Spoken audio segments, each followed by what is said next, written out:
नमस्कार। प्रस्तुत है वर्ग 8 के विज्ञान के पाठ ध्वनि के एमसीक्यू प्रश्न।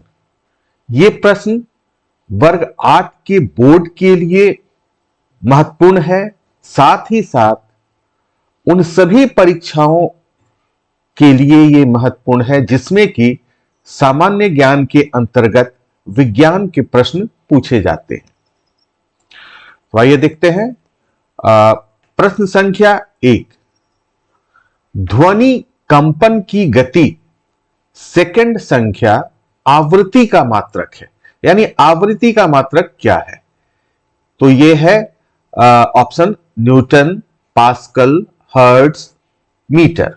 तो इसमें हमारा ऑप्शन सही है हर्ट्ज। क्वेश्चन नंबर 2, यह भी वैसा ही वही क्वेश्चन है, आवृत्ति का मात्रक है।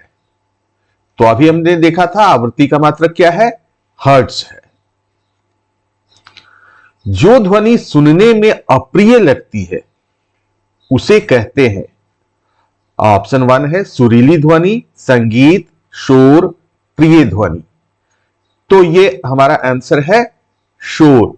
शोर जो है सुनने में अप्रिय लगती है। ध्वनि संचारित हो सकती है, यानी पास कर सकती है किससे? ऑप्शन 1 केवल ठोसों से, ऑप्शन 2 केवल द्रवों में, ऑप्शन 3 केवल वायु या गैसों में, ऑप्शन 4 है ठोसों, द्रवों तथा गैसों में।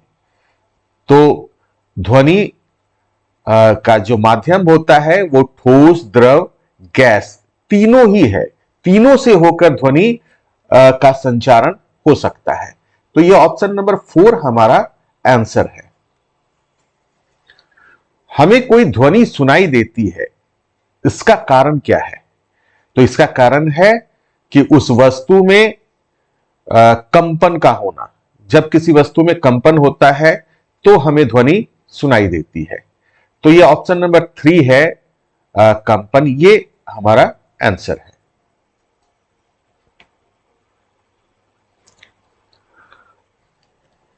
प्रश्न संख्या 6, टिन के 2 डब्बे और डोरी से बने खिलौना टेलीफोन से जब 2 व्यक्ति बोलने सुनने की क्रिया करते हैं तब एक दूसरे की बात सुनाई देती है। इनमें ध्वनि का संचरण होता है।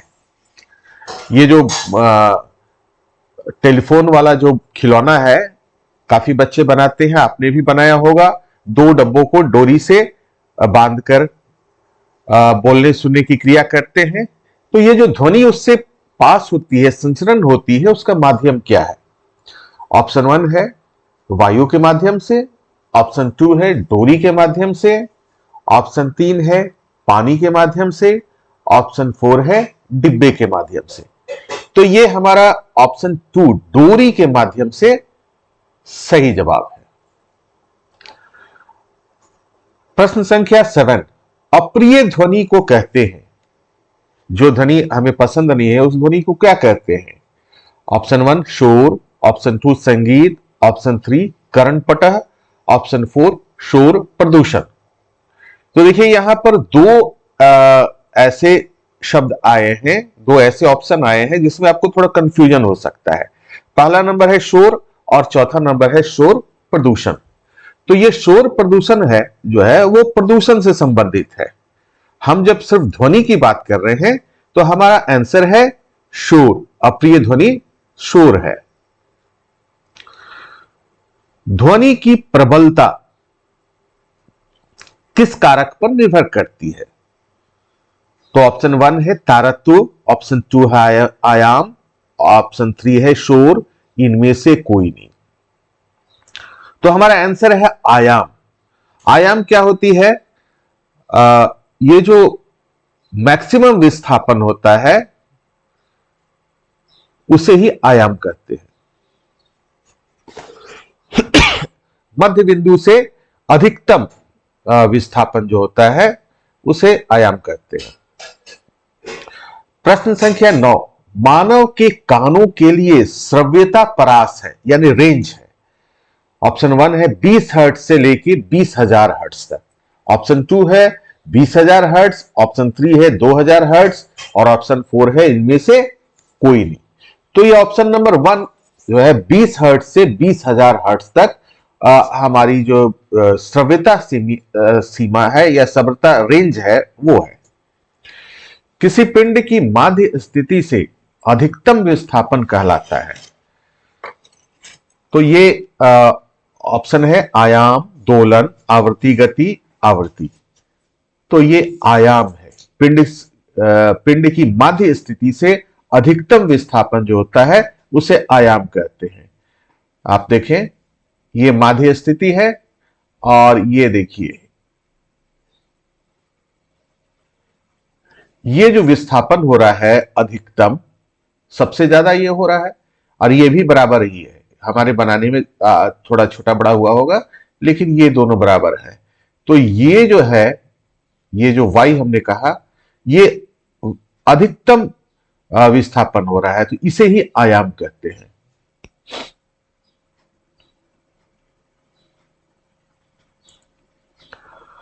क्वेश्चन नंबर 11, एक पेंडुलम 4 सेकंड में 40 बार दोलन करता है, इसका समय काल क्या है?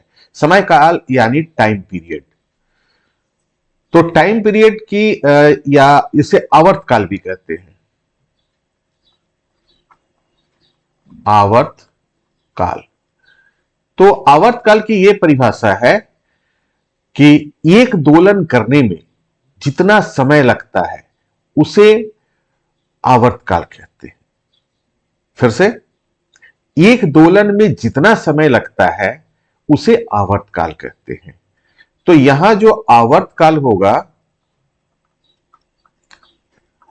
आवर्त काल, तो हम पहले समय को लिखेंगे, ये 4 सेकंड है और इसके बाद दोलन 40। तो ये आएगा 1/10 अर्थात 0.1 सेकंड। तो इसका आवर्त काल हो जाएगा 0.1 सेकंड। तो ये फॉर्मूला आपको समझ में आ गया होगा, ये समय बटा दोलन है ना। चलिए इसको एक एक नियम से भी बता देते हैं, बहुत सिंपल है। ये 40 दोलन करने में इसको 4 सेकंड लग रहा है, तो एक दोलन करने में कितना लगेगा? 4/40 है ना। ये आ गया देखिए। तो आवर्त काल की क्या परिभाषा है? एक दोलन में जो समय लगता है उसे आवर्त काल कहते हैं। क्वेश्चन नंबर 12, मच्छर द्वारा ध्वनि की उत्पत्ति होती है जब वह अपने पंखों को 200 कंपन प्रति सेकंड औसत दर पर कपाती है। इस कंपन का आवर्त काल क्या है? तो अभी हमने आवर्त काल निकाला था इससे पहले 11 नंबर प्रश्न में, तो फिर से हम निकालते हैं। अब बहुत समझाने की जरूरत नहीं है, सीधे फॉर्मूला पर लिखते हैं। तो यहां पर 200 कंपन प्रति सेकंड है ना। तो 1 सेकंड में वो कितना करता है? 200। तो आवर्त काल वही होगा 1/200 अर्थात इसे आप भाग देंगे 0.005 सेकंड।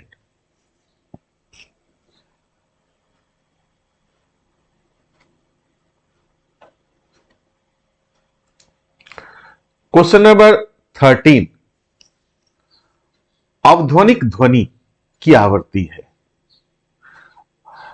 तो यह है 20 हर्ट्ज से अधिक, 100 हर्ट्ज, 20 हर्ट्ज से कम, 100 हर्ट्ज से अधिक। तो 20 हर्ट्ज से जो कम की ध्वनि है उसे अवध्वनिक ध्वनि कहते हैं। क्वेश्चन नंबर 14 है, किसी वस्तु में कंपन उत्पन्न करता है। किसी वस्तु में जब कंपन होती है तो उसे क्या होता है? ध्वनि, दाब, ऊर्जा, घनत्व। तो हमारा आंसर है ध्वनि उत्पन्न होता है। क्वेश्चन नंबर 15 है, निम्न में से कौन सा तरीका ध्वनि प्रदूषण को कम न करने का तरीका है। देखिए यहां पर ध्यान दीजिएगा, यहां पर एक न छिपा हुआ है ना।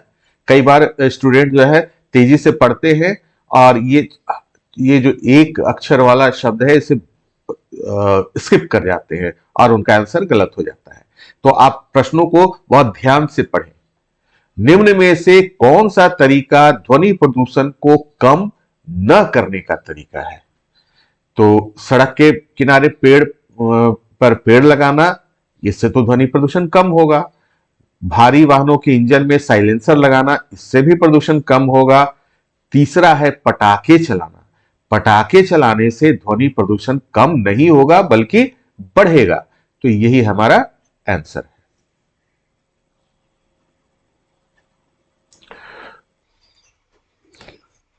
प्रश्न संख्या 16, एक सरल लोलक 10 सेकंड में 12 दोलन करता है, इसकी आवृत्ति एवं आवर्तकाल क्रमशः है। तो सबसे पहले हमें जानना होगा कि आवृत्ति किसे कहते हैं। एक सेकंड में जितने दोलन होते हैं यानी दोलन की संख्या होती है उसे आवृत्ति कहते हैं। तो आवृत्ति हम कैसे निकालेंगे? पहले ऊपर लिखेंगे हम दोलन की संख्या और नीचे यानी हर में लिखेंगे ये जो समय लग रहा है 10 सेकंड। तो ये आ गया 1.2 हर्ट्ज, ये आवृत्ति हो गया। और आवर्तकाल की परिभाषा यह है कि एक दोलन में जितना समय लगता है उसे आवर्तकाल कहते हैं। तो यहां समय ऊपर लिखेंगे 10 सेकंड और दोलन की संख्या नीचे 12 और इसे हम भाग देंगे तो यह आ जाएगा 0.83 सेकंड। तो हम यहां देख रहे हैं कि ऑप्शन नंबर 1 हमारा सही है, आंसर है। तीव्र ध्वनि अधिक दूरी तय करती है, इसका क्या कारण है? पहला, अधिक आयाम, अधिक आवृत्ति, अधिक ऊर्जा, अधिक वेग। तो हम जानते हैं ये जो कंपन उत्पन्न होती है उसमें ऊर्जा होता है। तो ये जो अधिक दूरी तय करती है ध्वनि, तो इसका कारण है अधिक ऊर्जा। जिसमें ज्यादा ऊर्जा रहेगा वो ज्यादा दूर तक वो दूरी तय करेगी।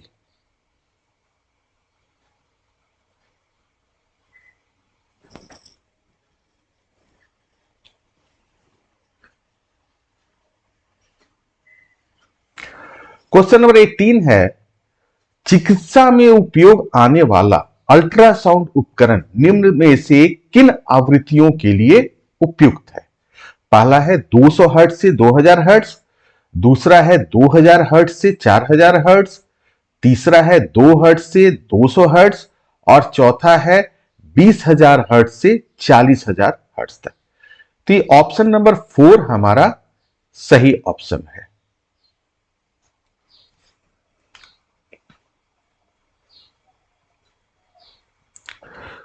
क्वेश्चन नंबर 19, माध्यमों की सूची इस प्रकार है। मीडियम दिया गया है, पहला है लकड़ी, दूसरा जल, तीसरा वायु और चौथा निर्वात। तो ये निर्वात क्या होता है? जिसमें कोई भी माध्यम ना हो उसे निर्वात कहते हैं। तो इनमें से किन माध्यमों में ध्वनि संचरण कर सकती है? तो हम जानते हैं कि निर्वात से ध्वनि का संचरण नहीं हो सकता है।